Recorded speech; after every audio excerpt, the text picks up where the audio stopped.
All right, so I'm going to show just the super basic closed guard armbar. I saw some issues walking around. If you're purple belt and up, you can work on anything armbar related right now. Don't waste your partner's time with a whole bunch of crazy making up type stuff. But you can work on other armbars, so you don't have to stick with the super basics. Right now, was there any questions right then? Any issues that I didn't fix walking around? All right, so the most basic closed guard armbar, this is my preferred way of showing it, is anytime I'm in 2-on-1 or closed guard and they're like here grabbing my belt or my pants, this position's really strong right here. There's not a whole lot you can do from here, but I always go 2-on-1 because obviously 2 hands to 1 is gonna be stronger. And then her hand is open on the bottom, so I'm not gonna like do this. She'll be strong holding on to this because I'm going into her fingers. But if I do this upwards, then I'm pulling the belt through the open part of her hand. So I like to go up towards my face right here. So 2-on-1, I roll it around. I want a legal grip, and this is a really strong grip in this position here. Boom, and I pop it and I break it. From here, I'm gonna keep the outside arm, that same grip. Once I get it straight and locked my elbow, it's gonna be super strong right there.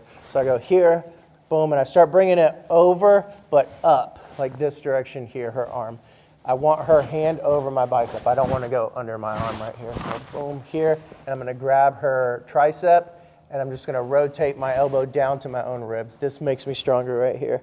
If she's going super crazy right here, I would keep holding this arm until she comes down at least a little bit, and then I want to come and look for like a cross collar grip. So you could do this however you like. I prefer the palm down version because that's how I do my cross collar choke with this hand, and I'm just better that way. This one, unlike the cross collar choke, it's actually pretty easy to get my thumb in, which is stronger, so I'll typically do that. And same thing, I'm gonna break her posture by pulling my elbow to my ribs. So now, the side that I'm attacking, so this is the side I'm attacking her arm. So that side, I'm gonna put my foot in the hip. And then a lot of people, what they do here is they push themselves away from them like this. So that created that big gap between my butt and her shoulder when I go for the arm bar. So here, boom, now even if her arm was still in here, I can't break it. I don't have her elbow on the inside to break. So I get here, boom.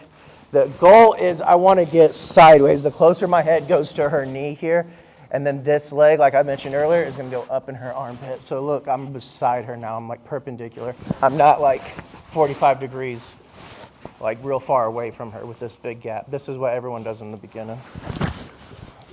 So get here. Boom. And so when I rotate around, like I said earlier, it's almost like an inverted, or it's almost like an omoplata here. I'm going to come up this angle here under her armpit and chop down on her back. And that helps break her posture. And this leg's going right over her head right here. Boom. And then all the basic mechanics we just went over, however you want to finish. Hamstring curl, pinching my knees, and raise my hips up. So one more time. 2-on-1, open spot of her hands. Bring it over, and look, this part also right here, I didn't mention this. Pull your knees in. Look how it brings her arm closer to me. When I pull my knees in, it starts bringing her near me. Here. Get my grip that I want. Foot in the hip, and look, I'm just sliding sideways towards her in her armpit here. Here, and look, I still have her tricep from the beginning. I'm gonna keep her tricep right now, let go of the collar. I go here first, then I go here to finish. One more little tip. If they're ever stacking you up right here or trying to stack you up right here and you're having problems finish, you can underhook that leg and I can sit her down here. And now, again, this is a good spot to adjust. If my butt wasn't as close as I want it to be, I pull up here. You can scoot or pull them towards you and then finish. Any questions? All right, ready?